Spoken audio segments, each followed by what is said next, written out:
Good afternoon, dear colleagues, dear participants of International Conference for Civilian Defense. I would like to tell you today about what the lessons of the Russian-Ukrainian war.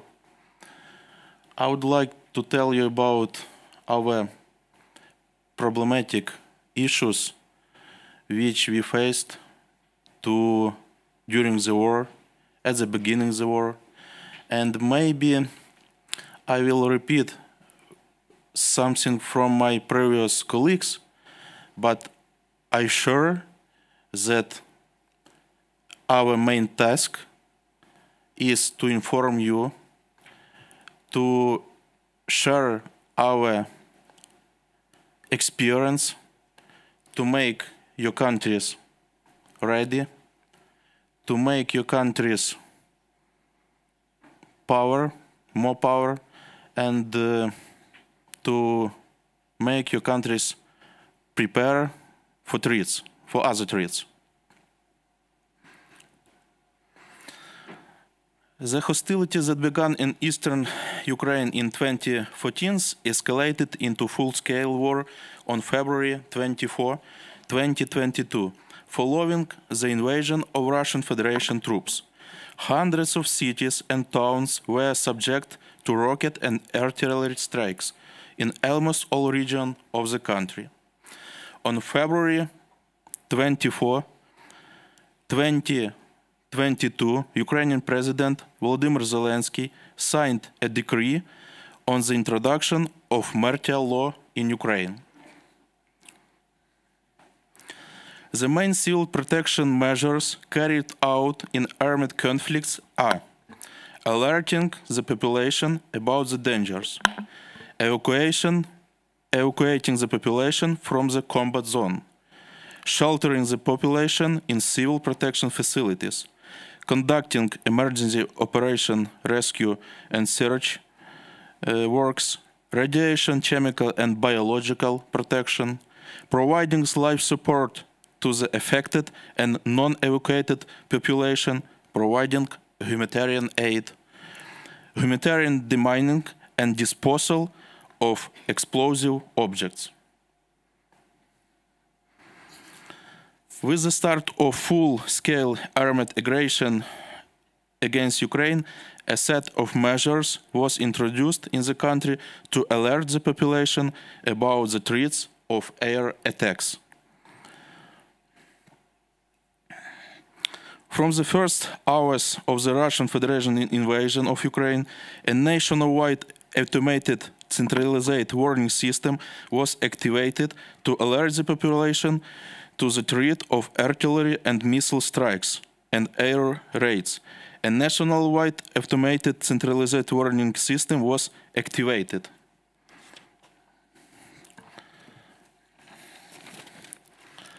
Since the start of hostilities, more than 15 million people were become internally displaced, and more than 8 million, mostly women with children, have left Ukraine to escape constant shelling and leave areas to activate combat or temporary occupation. It's difficult for me, but my wife and my daughter at the beginning of the war also moved to Poland to save their lives, and I am so thankful for Poland people, for Poland, for their helps, for their support, and after half a year they moved back to Ukraine, and right now we are together. The sudden and aggressive actions of the enemy and the rapid change in the military situation made it impossible for local executive authorities to ensure the evacuation of the population in accordance with pre-developed plans. Due to the dangerous situation that arose as a result of the Russian attack, most of the population left the dangerous areas on their own. using their own vehicles, cars, belonging to friends or volunteers, and evacuation trains. From settlement where there was a real threat to capture by the enemy, free evacuation trains and evacuation convoys were sent to the safe region. They were cased where ammunition hit rolling stocks, making it impossible to continue moving, and people had to walk along the railroad tracks for a relatively safe place.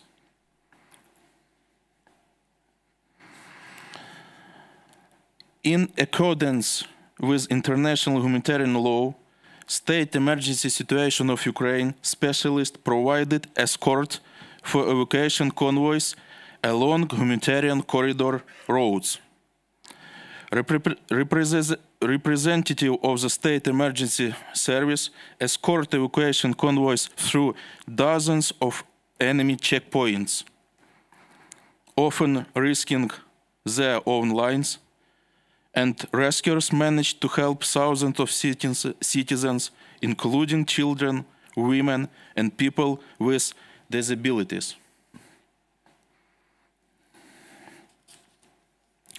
In peacetime, shelters is provided in shelters, anti-radiation shelters, dual-purpose structure with the protective properties of a shelter or anti-radiation shelter. In the wartime, in additional shelters is also provided in quickly constructed shelters or anti-radiation shelters and the simplest shelters.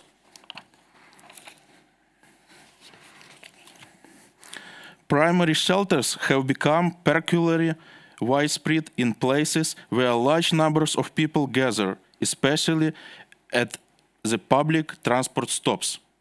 Central executive authorities have implemented a set of measures to bring the civil defense structures under their control into readiness for use as intended.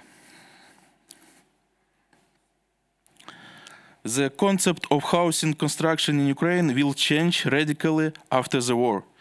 The state is developing new building codes based on reinforced underground parking lots and bomb shelters, as well as modular solution in architecture. The construction of new housing in Ukraine will be based on Israeli experience. New building codes will be developed which will require the construction of a reinforced bomb shelters under each building.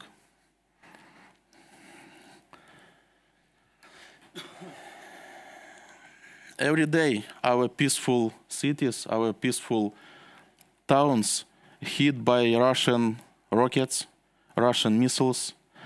And for example, you can see a map of movement of air targets over our territory on 4th and 5th of October.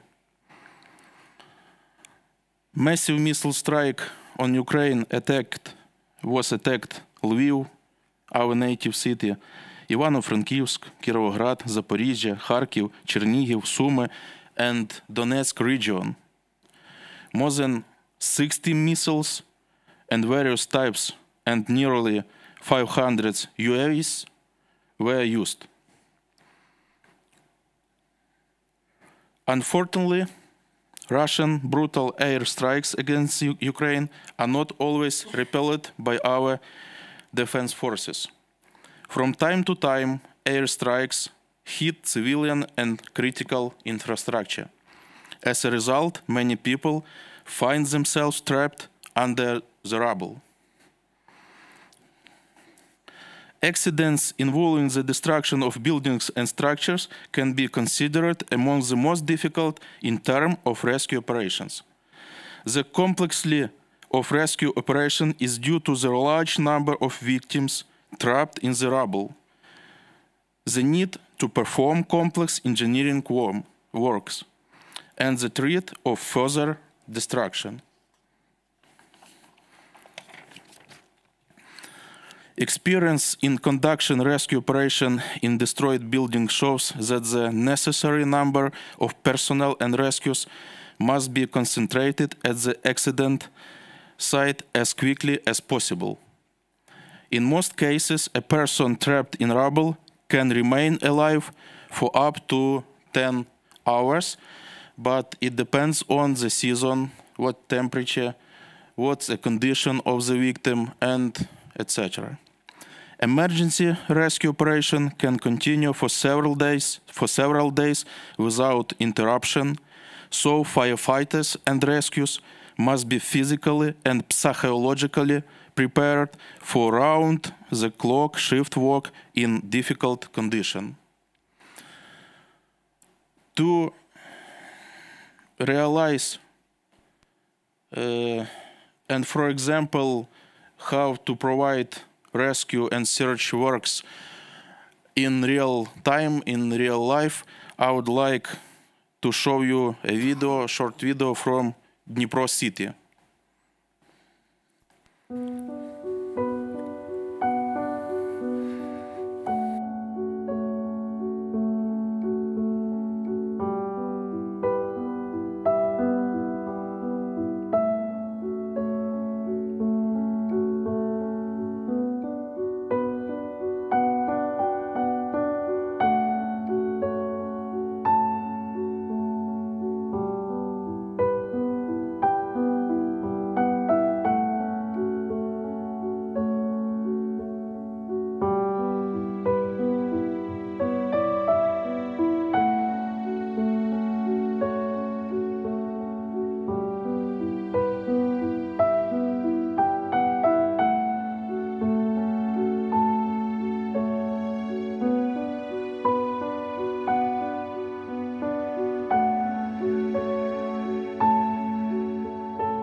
The full-scale war radically changed the approach to radiation safety. From the first days of hostilities, it became clear that the system that worked in peacetime was not ready to function in conditions of military conflict. The first alarm bell was the occupation of the Chernobyl zone. The situation with the Zaporizhzhia nuclear power plant has become even more serious since March 2024. It is the largest nuclear power plant in Europe located under direct military control of Russian army. That's why the issue of radiation safety in Ukraine is not limited to the domestic context. It is a direct threat not only to the life and health of Ukrainian society, but also the environmental and humanitarian stability of whole of Europe.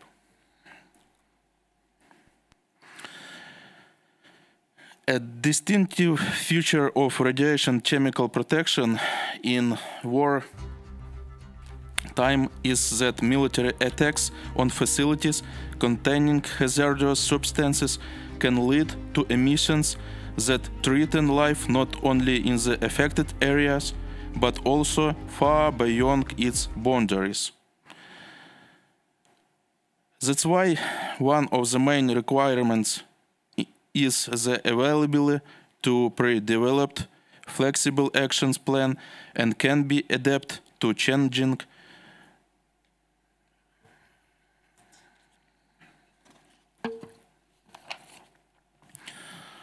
the immediate life support of victims is provided by the forces and means of the relevant specialized civil protection services of local communities. The types of life support for the non-evacuated population include the provision of water, drinking and technicals, electricity and gas supply, food, essential items, medicine, fire protection, and shelters.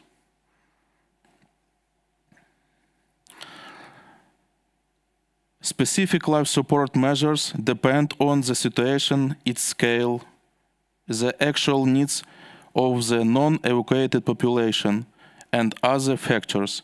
In general, we can talk about typical measures for different types of life support.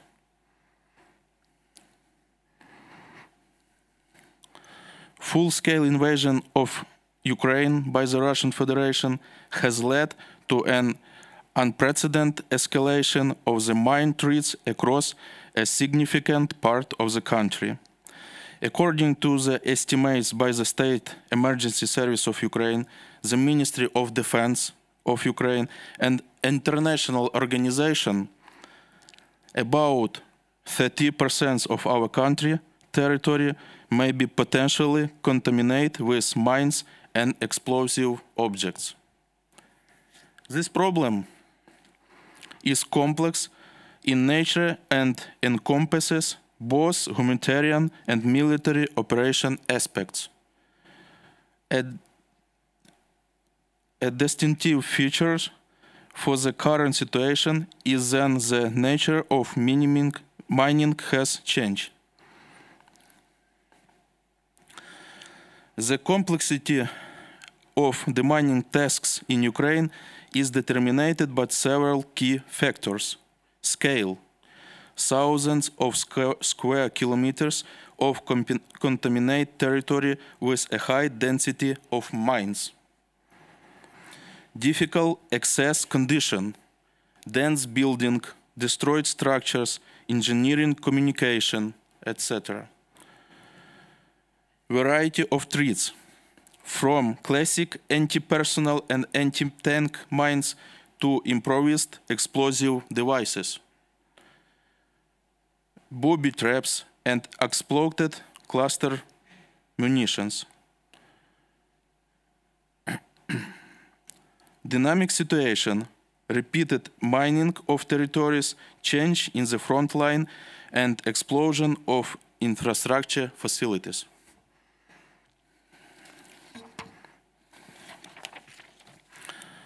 Ukraine currently has one of the worst situations in the world in terms of mine and explosive contamination of its territory. The contamination mainly affects agricultural land, posing a serious threat to the restoration of agriculture production and food service. The scale of the contamination demonstrates the critical importance to develop humanitarian demining, improving approaches to identifying explosive hazards, and actively implementing safe technology and operation planning system. The technical component of mine action in the context of the war in Ukraine is driven by the need to use modern high-tech equipment capable of quickly and safely clearing areas of explosive objects. Mechanized complexes play a significant role in this process, allowing large areas to open terrain to the cleared in a short period of time. Innovating technology in the field of humanitarian demining in Ukraine play a key role in increasing efficiency and reducing risk when performing tasks in difficult conditions.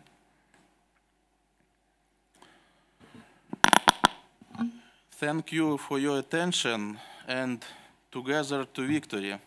Thank you.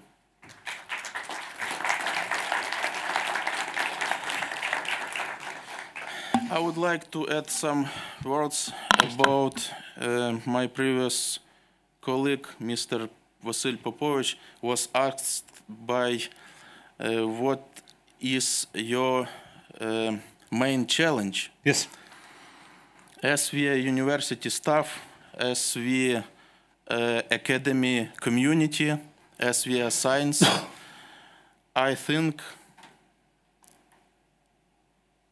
in my opinion, our main task, our main challenge is to prepare our cadets as well as it possible. Because after graduation, our cadets who yesterday was cadets and become an officers will go to the combat zone, will rescue people, their lives, their properties, will extinguish fires and other. That's why I think it's the main our task, our role, our university in war condition. Thank you. Absolutely. If I may ask some questions from the public as a but if you look at the challenges, then have they changed since the start of the invasion? For instance, was something a priority before, and right now something different maybe?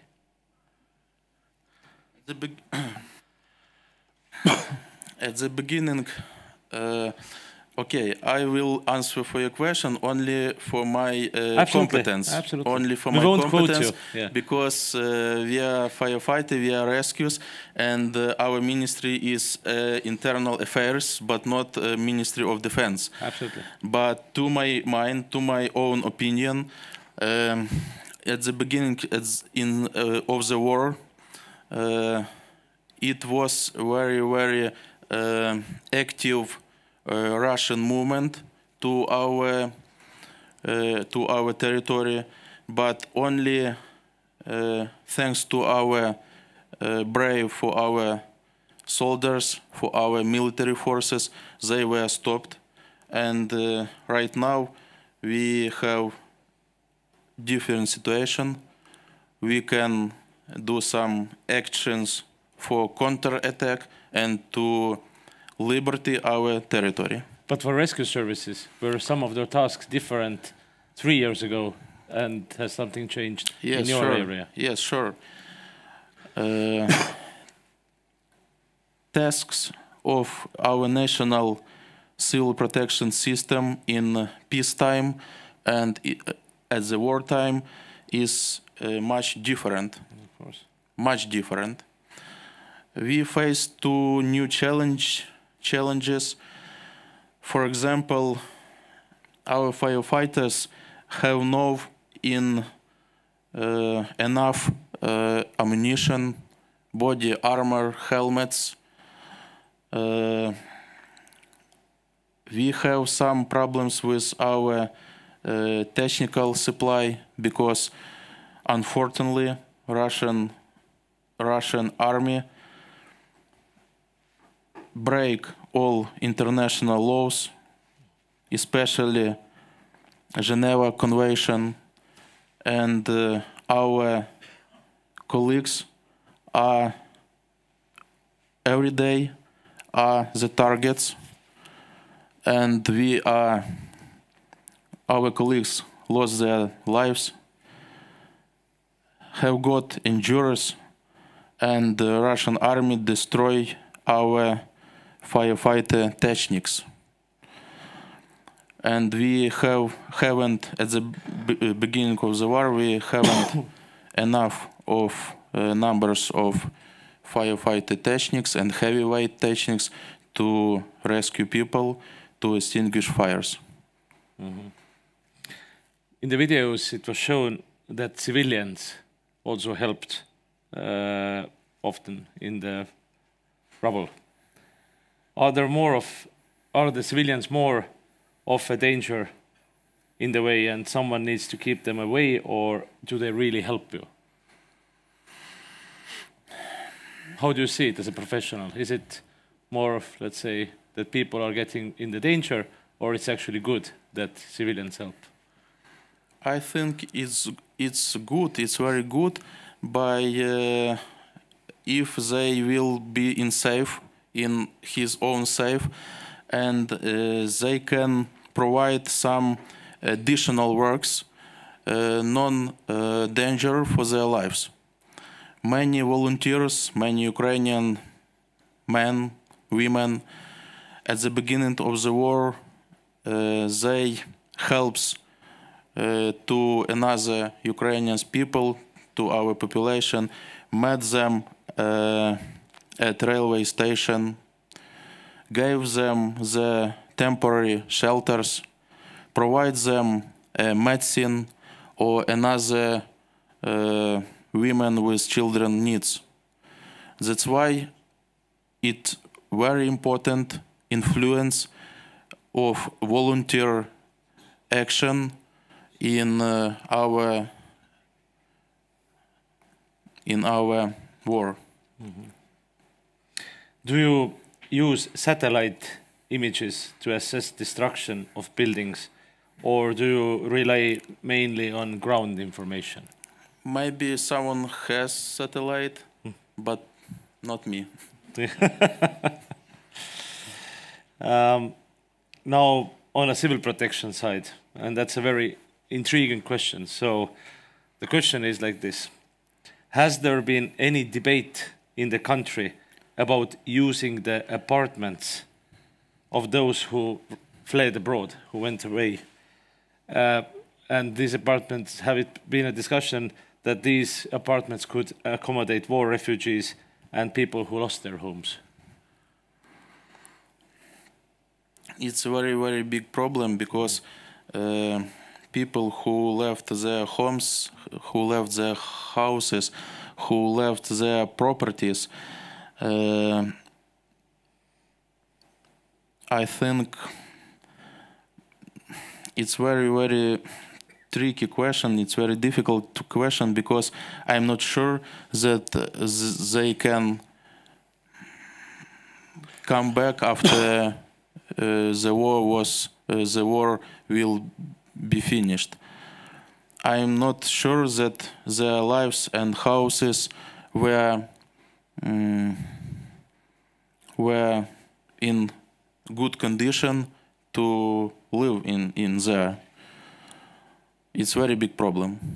Mm-hmm.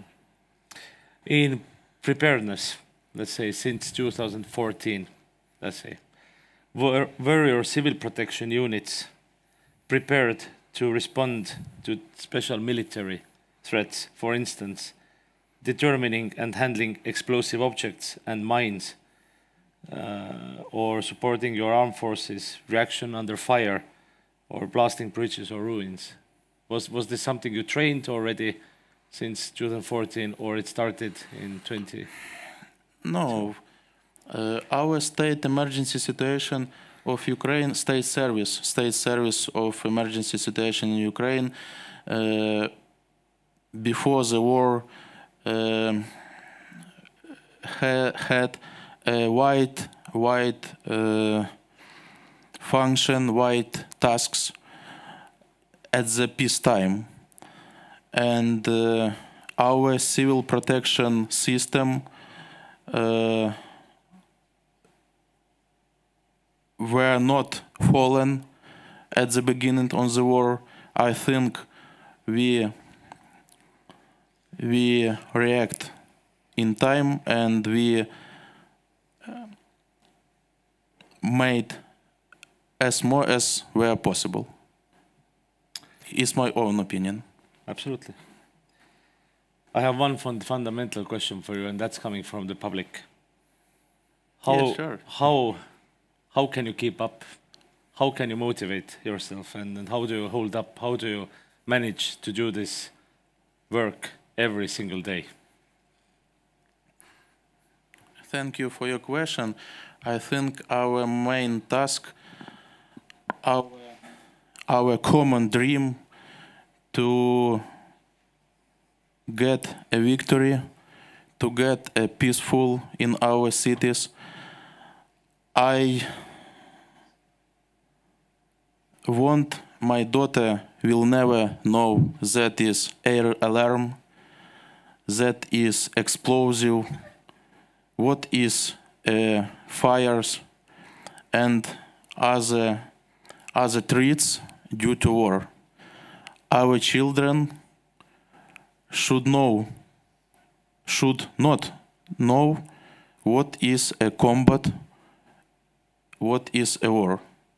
That's why we are working to make everything to get a victory. With your help, with help of our international friends, with our international partners, and only thanks for your help we can fight for the 4 years. For the 4 years. Thank you. With these words, ladies and gentlemen, Dr. Roman Yakovchuk. Slava Ukraini!